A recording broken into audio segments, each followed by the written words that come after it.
Hi, welcome to Recovery His Way. Today's episode is a video conference call between the His Way director, Tom Reynolds, and Brandon Lackey, who is the Chief Program Officer for the Foundry Ministries, a Christ-centered recovery program based in Birmingham, Alabama. Both Tom and Brandon serve in the leadership of AACRM, the Alabama Association of Christian Recovery Ministries.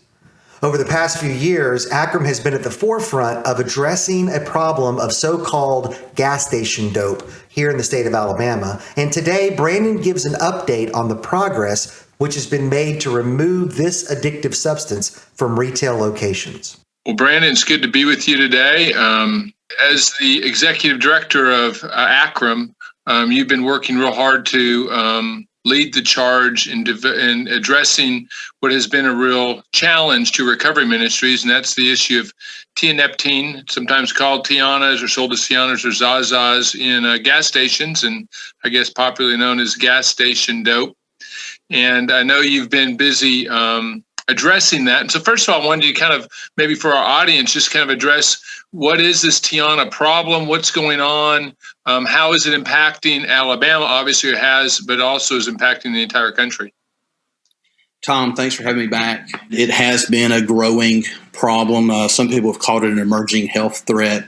But for those of us in the recovery business and who provide services to those with life-controlling problems, it's much more than an emerging health threat here in Alabama. It's the sign of a systemic problem with gas station dope and predatory business practices in our state. Exactly. I know it His Way. We have been battling with guys that struggle with opiate addiction, primarily using Tianas and that type of thing to kind of supplement that cannot be traced by drug testing, that type of thing. Their struggles. So maybe you can talk more about why opiate addicts are attracted to this and kind of what's going on in that regard. Sure. So this chemical is a pharmaceutical in Europe. It's basically a French atypical antidepressant that also has pain relieving or euphoric effects. It's not commonly used, and it's actually illegal in a number of countries overseas. What has happened is the FDA have different standards for medicine and supplements, or food and supplements.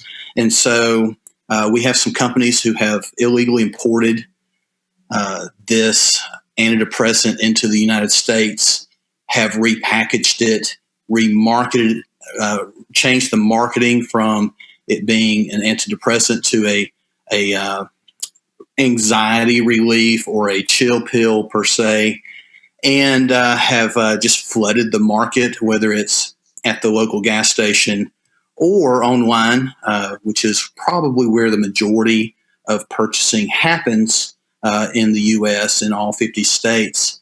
But the reason it's so popular, of course, we're in the middle of an opioid epidemic nationally. Purdue Pharma is all in the news. Their settlement is being discussed now. I think they just added an extra $1.5 billion so that they would not have to accept any blame for the opioid epidemic that we find ourselves in. But what it is, I was about to say it's a cheap alternative, but it's actually much more expensive than heroin or fentanyl on the streets. But what it is, it's a acceptable high. It must be okay. It must be safe because they're selling it at the counter. And what we have found is this is just not the case in Alabama and in the surrounding states. The chemical Tianeptine, it interacts with the mu opioid receptors just like any other opioid. And it also plays havoc with many of the other chemical processes in the brain, whether it's serotonin or dopamine or reward chemical. And so you have the classic setup for abuse and addiction. You have the classic setup for physical dependence. And with that comes what unfortunately many of our clients have discovered are some terrible withdrawal symptoms. similar or identical to opioid withdrawal symptoms. The problem with Tianeptine is it has a really short half-life. And so what you see is the roller coaster effect. You can get your euphoric or your pain relief or your opioid itch scratched, but then you see the cyclical downturn happen very, very quickly, which creates a craving pattern, the addictive behavior pattern where you will do what you need to do to get your next fix, to get your next high. And so because of the widespread availability, it has been very easy to do that. Unfortunately, many people's bank accounts, their marriages, their health have suffered. What we know is much like other substances that are not regulated, or even regulated substances, when you take something or too much of something, in this case, you run the risk of liver damage or liver complications. The problem is that the manufacturers place many times more than the recommended prescription in Europe in a single pill. And so even if you obey the label on these products, you are dosing yourself anywhere from 2 to 20 times higher than a pharmacist or a doctor would prescribe in Europe for this particular antidepressant pain reliever. So not only have they illegally imported this, but they have really, I would say, entered into the area of negligence and should be held accountable for the harm that they've done to many of our clients and their families. Right. Well, I appreciate you helping to bring that to light, as I know a lot of others have. And I know in Alabama, we've been trying to get it out of the convenience stores and out of the gas stations, get it more into a place where, doctors are prescribing it where it should be in the first place and prescribing it in the right dosages to help people instead of be the damaging that has been. But I know we've tried different things and we've tried legislation that's kind of been halted at times. And so I wanted you to maybe explain kind of where we're at right now on dealing with that problem here legislatively or policy-wise in the state of Alabama. Sure. Let me start by saying that it was never anyone's intention to create a new drug classification or to criminalize the purchase or use of a substance. That just happens to be the only avenue that we have had at our disposal to remove this product from the shelves. We would have preferred it to have been handled as a product safety issue. We would have preferred that the FDA have pulled it without making something illegal. That was not AACRM's desire. And we definitely don't want to re-victimize people who are struggling with this addiction. So that was the only option available to us. And that's really very limited. This year, we were able to partner with and provide assistance to the Alabama Department of Public Health to provide information about the chemical itself to the pharmacy board. And they did an independent review of the science and came to the conclusion, not once, but twice, that this drug should not be sold at retail.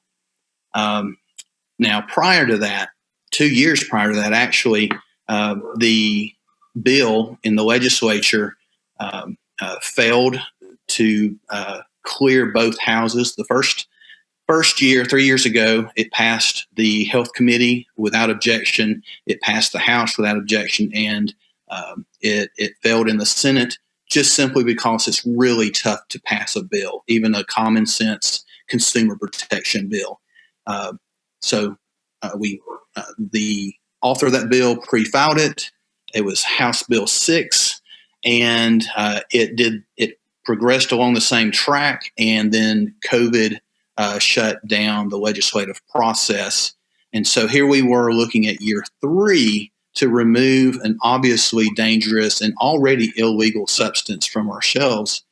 And the Department of Public Health, state Health Officer Scott Harris stepped up and really, won one for Alabama families.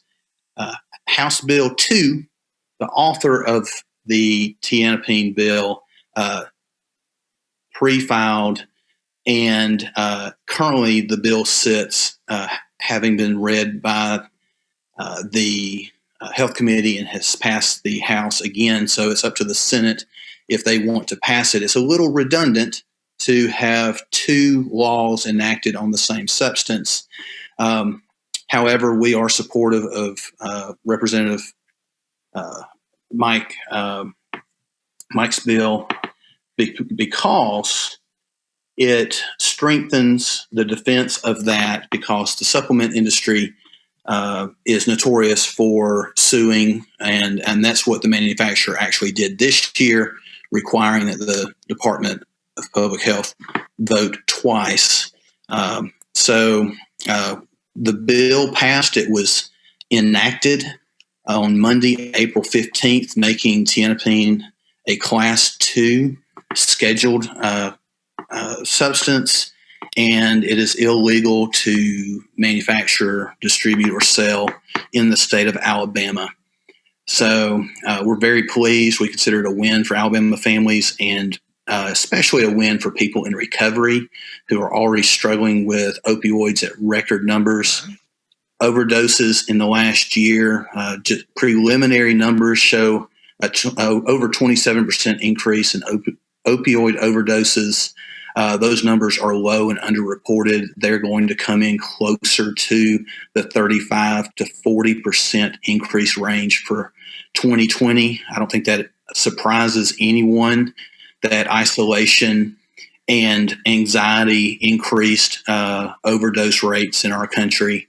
So already unacceptably high, much, much too high last year. And it makes no sense to have a product on the shelves that undermines recovery and treatment when we're in the middle of an opioid epidemic and a worldwide pandemic. Makes absolutely no sense. Right. And I know it's kind of definitely been magnified, right? COVID's definitely magnified the opioid epidemic problem because it plays right into what opioid addicts struggle with already, with disconnection and isolation and those kind of things. And so I know the opioid deaths and overdoses and stuff has really escalated during this time of isolation. So hopefully COVID maybe getting a little behind us will get us back into some social connections that might help be part of the solution, at least to maybe have a better year this coming year than we had this past. But I know as we look to the future, so you're saying this past Monday, March 15th, is that right? The Tianas are kind of officially not supposed to be manufactured, sold, distributed through the vehicles that they've done in the past. So that's a great win.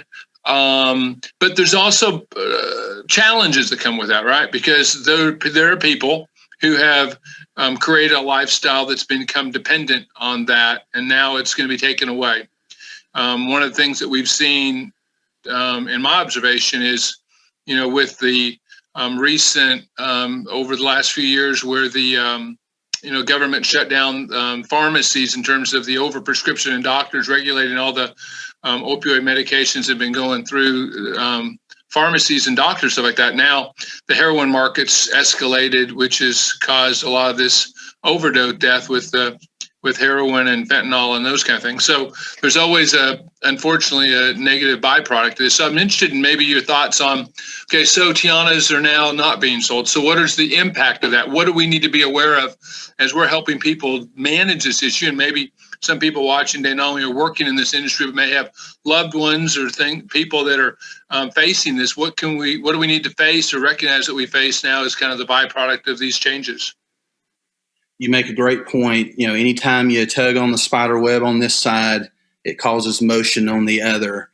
And for those of us in the recovery and treatment arena, we have significant concerns that individuals who are dependent on Tianeptine will relapse or, God forbid, overdose on another illicit substance. Even stimulant users right now, you can't trust your drugs because everything has fentanyl in it now. And so what we want to do is let people know that there are resources available. You do not have to take a step back. You do not have to enter back into that destructive cycle, downward cycle. The state of Alabama has added tianeptine to its assessment. The assessment is for individuals who are uninsured or don't have the means to enter into a out-of-pocket or insurance-based treatment system. If you go to the Alabama Department of Mental Health's website, the information is there. There's a 24-hour hotline manned by individuals who have overcome addiction in their own lives, so they know where you're coming from. They know about tianeptine, and they can get you into detox and treatment. For those who find themselves, this is part of your life controlling problem or your life controlling struggles, and you're looking to change your life permanently, there are so many quality recovery programs of all stripes, whether it's a few weeks to a few months to a few years. There is a Christ-centered recovery program that is tailored to your needs, where you will be surrounded by loving staff, a structure that is conducive to health and change. And of course, ultimately, as believers, and if someone wants faith to be part of their recovery story, then a Christ-centered recovery program is an absolute win-win for them. So there are resources available, whether you have insurance or not.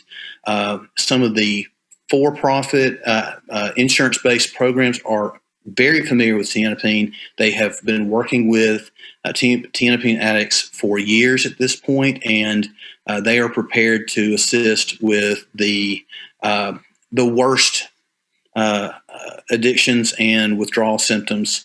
I will say this: even if you're a moderate user, there is a risk for significant withdrawal symptoms. And there is a significant risk for depressive symptoms. Depression is set in because it is an antidepressant and works on multiple receptors. What we don't want is for people to fall into a depression cycle and hurt themselves or hurt someone else. So there is absolutely a mental health component to this drug, which again just reaffirms that what we did and what the Department of Public Health did was the right call. We should not be buying medicine from gas stations. Cashiers should not be our new pharmacists. We can do better, Alabama, and in this case, we did. Well, I appreciate it, Brandon. I know, as you mentioned, programs that can help support people going through this, that you can go to the AACRM.net website, and a list of programs are available in which people can research and look into what would be good for their situation and contact them and get the help that they need. So appreciate all that you've done leading this effort, and I appreciate your leadership with AACRM as well. Thanks for informing us today a little bit about what Tiana is, what's going on, and I'm sure we'll have new challenges to discuss in the coming future as we continue to battle the challenge of addiction. So Brandon Lackey, thank you for being with us today on Recovery His Way. Thank you. God bless. God bless you.